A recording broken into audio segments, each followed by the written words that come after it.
আসসালামু আলাইকুম। Marriage car বিডির বিবাহ বিষয়ক আলোচনার ৯৫তম পর্বের বিষয় হলো তাওয়াক্কুল ও চেষ্টা কোনটা আগে? তো বিয়ের মতো গুরুত্বপূর্ণ বিষয়ে অনেকেই প্রশ্ন করেন আগে কি চেষ্টা করব নাকি তাওয়াক্কুল করব? মানে আল্লাহর উপর ভরসা করব। তো সংক্ষেপে আসলে উত্তর হলো চেষ্টা এবং তাওয়াক্কুল ২ টা একসাথেই চলবে। একটা বাদ দিয়ে আরেকটা পূর্ণ হয় না। তো এটা অনেকেরই ধারণা থাকে যে আসলে মানে অনেকের ধরনের চিন্তা থাকে যে আল্লাহর উপর ভরসা রেখে বসে থাকেন। এটা আসলে ঠিক হয় না।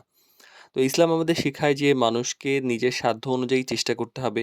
পাত্রপাত্রী খোঁজা, যাচাই করা, কথা বলা, সিদ্ধান্ত নেওয়া এইসব আমাদের দায়িত্বের অংশ।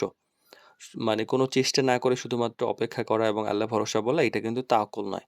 ইসলাম আমাদের শেখায় মহানবী সাল্লাল্লাহু আলাইহি সাল্লাম বলেছেন যে উটকে আগে বেঁধে তারপরে আল্লাহর উপর ভরসা করতে।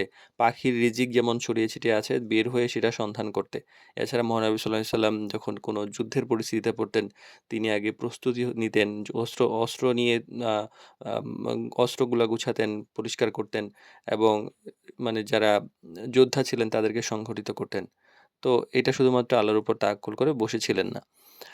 তো তাওয়াক্কুল মানে যে শুধুমাত্র যে আল্লাহর উপর ছেড়ে দেওয়া এরকম না। বরং ফলাফলটা আল্লাহর উপর ছেড়ে দেওয়া। যে আমি আমার জায়গা থেকে সমগ্র দায়িত্ব পালন করেছি আমার যতটুকু সম্ভব ছিল। এরপরে যা ভালো হয় সেটা আল্লাহ নির্ধারণ করবেন। এই বিশ্বাস রাখা হইল তাওয়াক্কুল।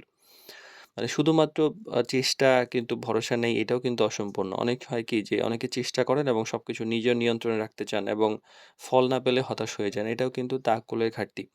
তো ফলাফলটা সৃষ্টিকর্তা বা আল্লাহর উপর নির্ভর করতে হয়। শুধুমাত্র যে তাওয়াক্কুল কিন্তু চেষ্টা নেই এটাও ভুল। মানে হয় কি অনেকেই যে ভালো পাত্র-পাত্রী যখন দেখাই কখনো এরকম হয় যখন নেগেটিভিটি আসে, আচ্ছা আল্লাহর হুকুম যদি হয় তখন হবে। এখন এইটা শুনতে ভালো শোনা যায় কিন্তু আসলে আপনি যদি কোনো স্টেপ না নেন, না দেখতে যান, না আগান বা আ আ কোনো একটা মানে পদক্ষেপ না নেন তাহলে তো আর আসলে এটা হলো না। এটা অলসতা, এটা তাওয়াক্কুল নয়। তা আসলে সুন্দর ব্যালেন্স করা হইলো আসল ব্যাপার। কারণ আপনি আপনার জায়গা থেকে যথাসাধ্য চেষ্টা করবেন, খোঁজখবর নিবেন, দোয়া করবেন।